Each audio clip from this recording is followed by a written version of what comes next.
आइए, सुनिए, देखिए, समझिए सनातन सत्य। जैसी दृष्टि वैसी सृष्टि, दृष्टि विज्ञान। कुदरत, कुदरती रचना एवं कुदरत के कानून से शाश्वत सुख की प्राप्ति। जोधपुर के परम पूज्य महात्मा उपासक प्रोफेसर डॉक्टर सोहन राज तातेड़ के निर्देशन में सनातन सत्य।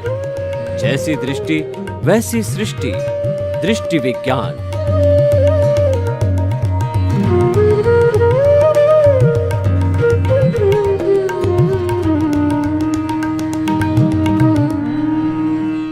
भाई और बहनों, मातृशक्ति को नमन। आज का हमारा बहुत सुंदर विषय think positive, do positive, be positive. मैं एक शिक्षक प्रोफेसर होने के नाते जब भी अपने स्टूडेंट्स की क्लास लेता हूँ तो उनको think positive, do positive, be positive ये स्लोगन 3 बार बुला करके उनको एनर्जाइज करता हूँ, खुद एनर्जाइज होता हूँ। ये तीनों जो है बिंदु या कहिए सूत्र इतने पावरफुल है कि हमारा व्यवहार जगत और निश्चय जगत दोनों को वो बहुत ही सुंदर बना सकते हैं। दोनों जगत का सामंजस्य भी कर सकते हैं।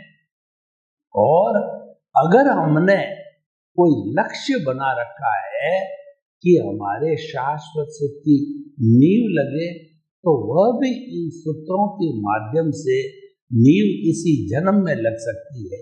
हम बार बार सनातन सत्य कार्यक्रम के तहत सार्वभौम सत्य आपको देना चाहते हैं।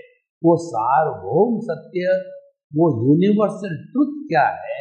वो सनातन सत्य है कि आप इस जन्म में शाश्वत सुख की नींव लगाइए।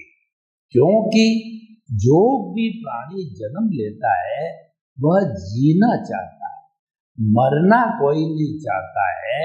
हर प्राणी जब सुख चाहता है तो हमको उस परमानेंट सुख के बारे में चिंतन करना जरूरी है।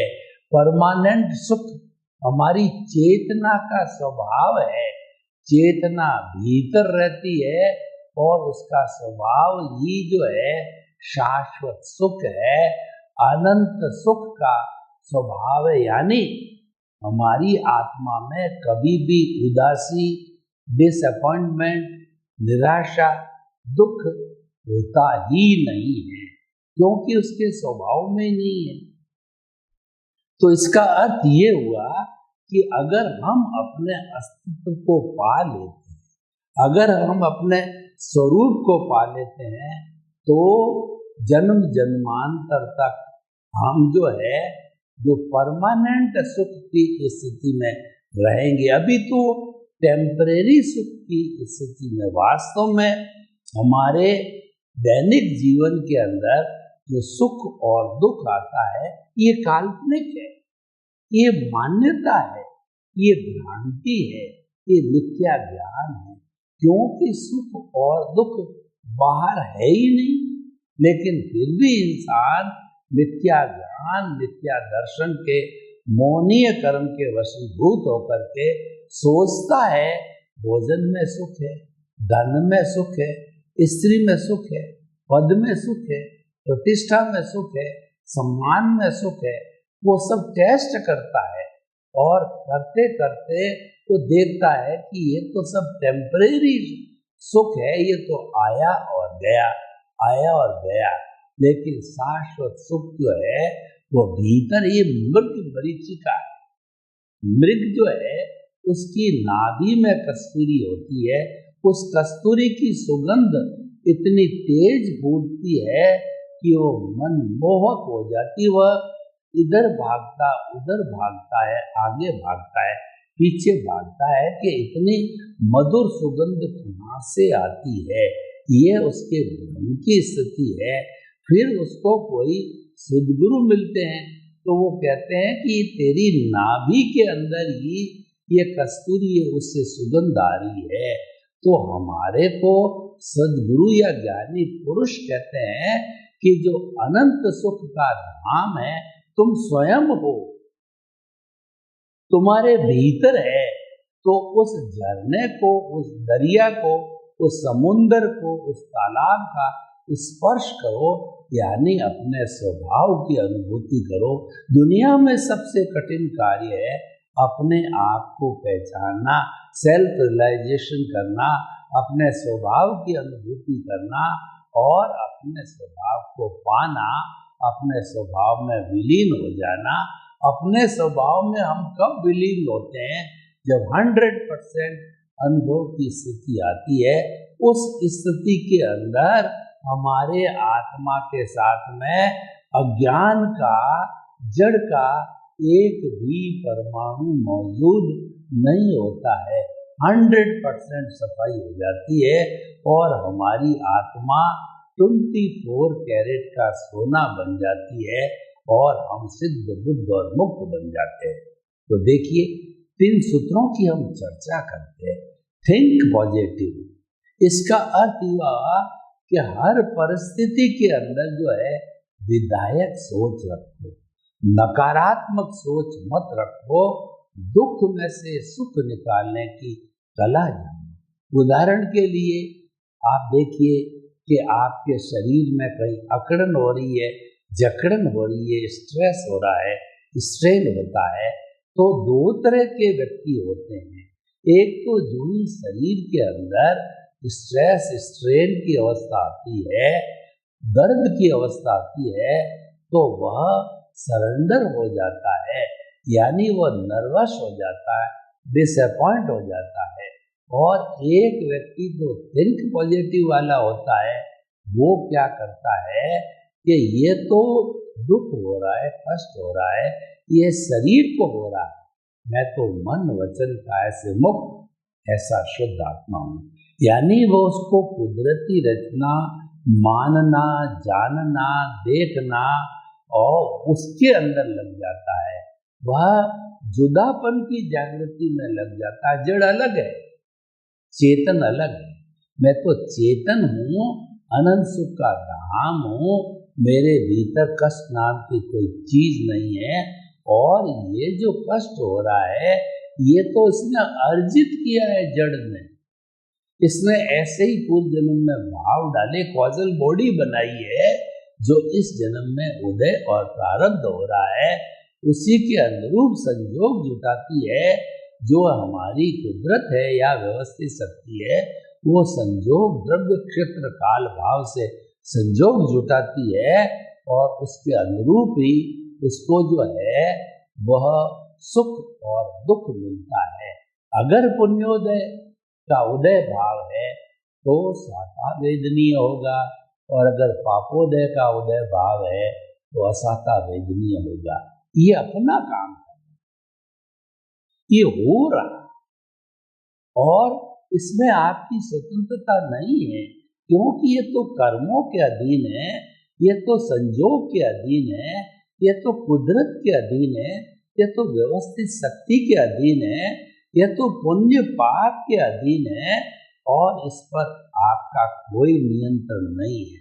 जब किसी चीज पे नियंत्रण नहीं होता है तो हम उसके अंदर अपनी टांग क्यों अड़ावें, उसमें समय क्यों लगावें, उसका चिंतन क्यों करें? क्योंकि अल्टीमेटली हमको ध्यान है कि चाहे हम कितनी टांग लड़ाएंगे, हम टांग जो है लड़ाएंगे तो हमारा कुछ भी चलने वाला नहीं है। तो इससे मुक्त रहो, हो रहा है उसको होने दो और आप उसका थिंक पॉजिटिव के जो मन वचन काया प्रवृत्ति कर रही है उससे मुक्त ऐसा मैं शुद्ध आत्मा हूँ। क्योंकि मन वचन काया कुदरती रचना है, वो तो कुदरत उसकी संचालक है, ये तो कठपुतली है, इसको नचाने वाली है, कुदरती है। को सुख को दुख देता है और कर्म देता झकझोर, ऊर्जत सुरजत आप ही ध्वजा पवन के वेद।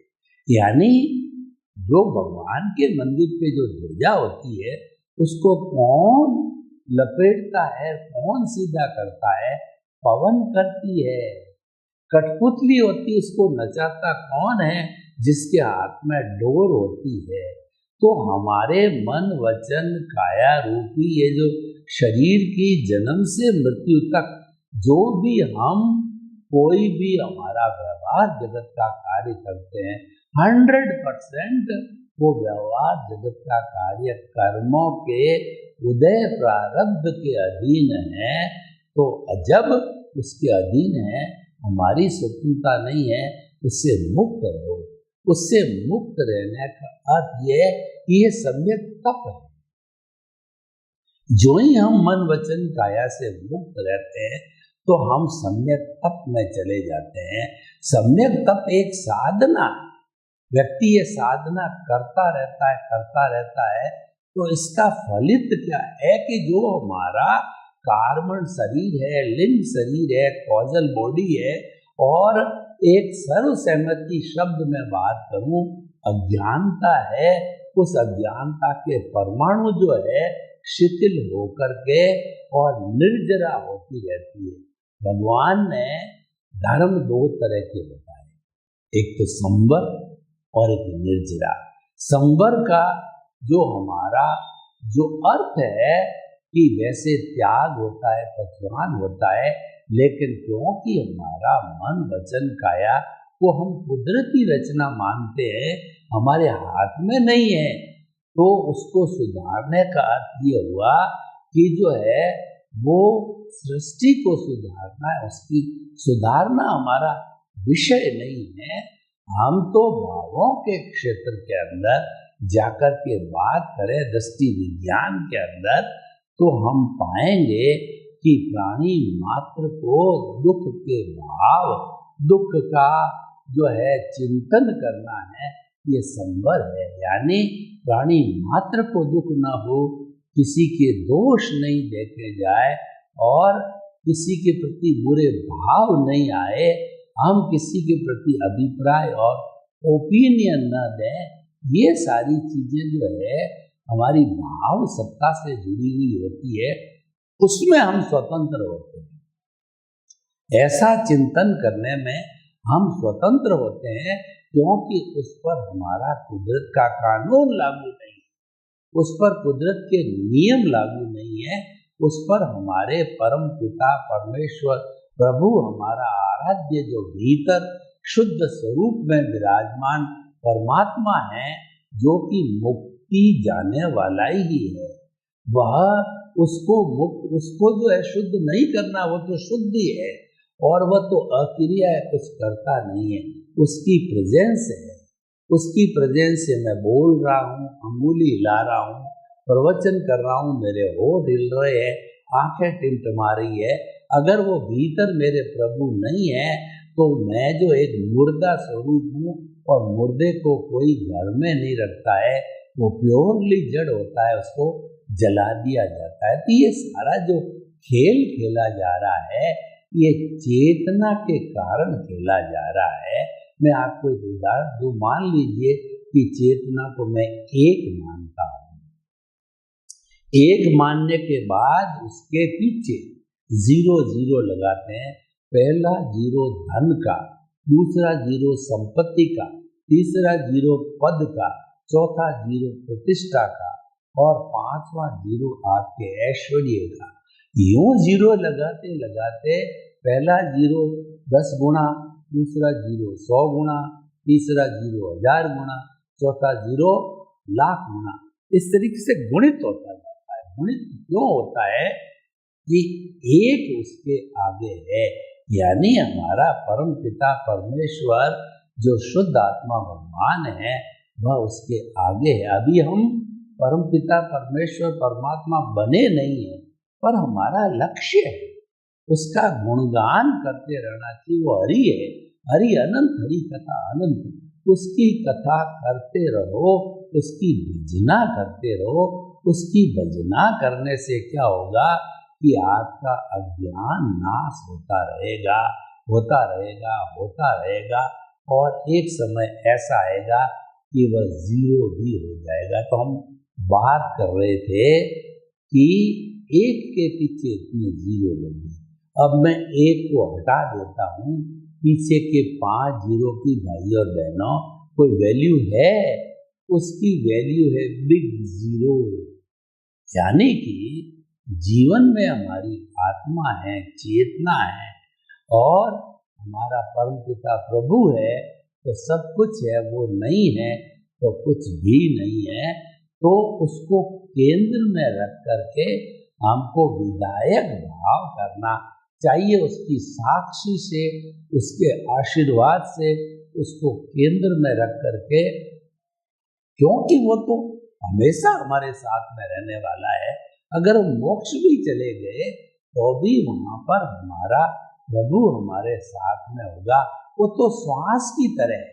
श्वास के लिए कहा गया है कि श्वासा जब तक आसा, श्वास चलता रहता है, चाहे हम कोमा में भी चला जाए तो घर वालों को विश्वास है कि ये जिंदा होगा, और डॉक्टर भी कहता है कि ट्रीटमेंट चल रहा है, देखें क्या होता है।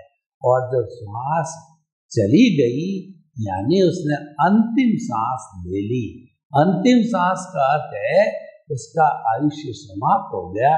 अंतिम सांस लेते ही राम नाम सत्य हो जाता है। तो इसीलिए ये थिंक पॉजिटिव की जो हम बात करते हैं कि उस आत्मा को केंद्र में रखकर उसकी साक्षी से हमेशा आप विधायक सोचते रहो, दुख में से सुख निकालने की कला करते रहो। दूसरा, डू पॉजिटिव। देखिए, जो हम कार्य करते हैं उसकी 2 दिशाएं होती हैं। एक कार्य तो होता है जो हमारे कल्याण का हो, लोक कल्याण का हो, जगत कल्याण का हो, परोपकार का हो, यानी किसी प्राणी को उस कार्य में कष्ट नहीं होता हो, और वह कार्य होता है। एक दूसरा कार्य होता है कि हम राग द्वेष के वशीभूत होकर के हम धन कमाने की दृष्टि से अपराध में चले जाए, यानी कि हम मिलावट के संसार में चले जाए, नकली दवाइयाँ बनावें, मसालों में मिलावट करें, जी हर चीज में मिलावट करे, भोजन इत्यादि में मिलावट करे, तो ऐसे अपराध की संख्या बहुत लंबी है। अपराध कौन करता है? अज्ञानी अपराध करता है, राग द्वेष वाला अपराध करता है। जो उसके परिणाम को नहीं जानता है वो अज्ञानी होता है, वही अपराध करता है। और अपराध में जाने वाले की आप उसका कहना दूसरा हर्ष आप जानते हो कि वह जेल भी जा सकता है, वो बदनाम भी हो सकता है, उसको ग्लानि भी हो सकती है। यानी वो रास्ता जो है वो पॉजिटिव नहीं है।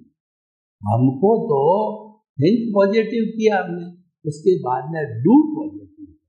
आप कमाना, आप गृहस्थी हो जरूरी है, क्योंकि रोटी, कपड़ा, मकान, शिक्षा, चिकित्सा, इन मूलभूत आवश्यकताओं के बिना आपका शरीर, आपके परिवार का शरीर, आपके माता पिता, गृहस्थी, अतिथि देवो भव, कोई भी कार्य नहीं हो सकता है। तो वो तो मस्ट है। कोई व्यक्ति जो है उसको छोड़ देता है तो कायर कहा जाता है कि व्यक्ति ने बच्चों को तो जन्म दे दिया, लेकिन उन बच्चों का भरण पोषण करना, पढ़ाना, लिखाना, पैरों पर खड़ा करना और उसको कुशल बनाना, उसका ध्यान नहीं देता है, तो व्यक्ति कायर है, वह व्यक्ति स्वार्थी है, वह व्यक्ति जो अपराधी है। तो इसीलिए जो है डू पॉजिटिव, अच्छे कार्य करते रहो। अच्छा बुरा हम सब जानते हैं, लेकिन हम राग द्वेष के वशीभूत होकर, मोह के वशीभूत होकर के हम कई बार जो है गलत रास्ता पकड़ लेते हैं, जिसको रॉन्ग बिलीफ कहा जाता है। रॉन्ग बिलीफ के परिणाम दुख होता है, लेकिन हम डू पॉजिटिव करते रहेंगे तो वो राइट बिलीफ होगी। राइट बिलीफ का रास्ता मुक्ति को जाता है, स्वर्ग को जाता है, और रॉन्ग बिलीफ का रास्ता जो है जेल को जाता है, नरक को जाता है, तिर्यंच गति को जाता है। अब निर्णय आपको करना है कि कौन सा रास्ता पकड़ना है, क्योंकि रास्ता पकड़ना जो है वो व्यक्ति के हाथ की बात होती है। वो अपना अपना दृष्टिकोण, नजरिया होता है। हम तो यही कहते हैं कि दृष्टि बदलोगे सृष्टि बदल जाएगी, नजर बदलोगे नजरिया बदल जाएगा, और दिशा बदलोगे आपकी दशा बदल जाएगी। सही दिशा पकड़ लो, जिसको हम कहते हैं डू पॉजिटिव, जिसको हम कहते हैं दृष्टि विज्ञान। हम कोई चीज बदलने की बात नहीं करते हैं। घर गृहस्थी, पैसा, गुरु, भगवान, मंत्र, मंदिर, कोई भी बदलने की बात हम नहीं करते। हमारा विषय नहीं, उसको टच नहीं करते हैं। लेकिन हम तो एक ही बात करते हैं, आप अपनी दृष्टि को बदलो, सृष्टि को बदलने की बात नहीं कहते हैं। दृष्टि को बदलने का अर्थ ये होगा कि जो आपका लक्षण है, ज्ञान दर्शन हो, सम्यक ज्ञान हो, सम्यक दर्शन हो, वही आपके भव भवांतर में साथ जाता है, कैरी फॉरवर्ड होता है।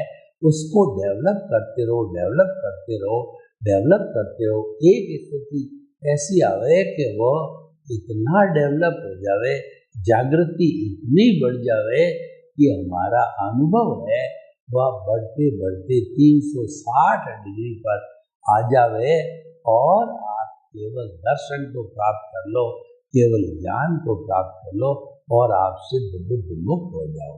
तो देखिए भैया बहनों, डू पॉजिटिव का कितना प्रभाव है। अच्छा करोगे अच्छा पाओगे, बुरा करोगे बुरा पाओगे। भाव बिगाड़ो भाव बिगड़ेगा, भाव सुधारो भाव सुधरेगा। आप डू पॉजिटिव करना सीखिए, विदाई करना सीखिए, गलत रास्ते पर चलना छोड़ दीजिए। वो रास्ता पगडंडी का है, वो रास्ता भटकाने वाला है, वो कंट का कीर्ण रास्ता है, वो आपको दुखी बनाने वाला। आप तो राजपथ पकड़ो जिसके अंदर कोई भय नहीं है और कोई चिंता नहीं होती है, और वह राजपथ हमारे मंजिल की ओर जाता है। हम मंजिल को आसानी से पा सकते हैं। थिंक पॉजिटिव, डू पॉजिटिव, ऐसा हम करते रहेंगे। परिणाम क्या होगा? परिणाम की बात होगी तो बी पॉजिटिव, आप विधायक हो जाओगे, आप अच्छे इंसान बन जाओगे, आप समाज में पूजनीय, वंदनीय, स्तुत्य बन जाओगे।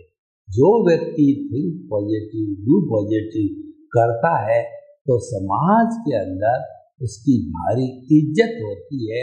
लोग जो है उसके पीठ पीछे चर्चा करते हैं कि कैसा अच्छा व्यक्ति है जो तन से, मन से, धन से समाज की सेवा करता है, गलत कार्य नहीं करता और किसी के साथ मिसबिहेवियर नहीं करता। जितना बनता है अपनी तरफ से कुछ करने की इसकी इच्छा रहती है, और बुरा बर्ताव तो उसके कहना चाहिए दिमाग में भी नहीं है।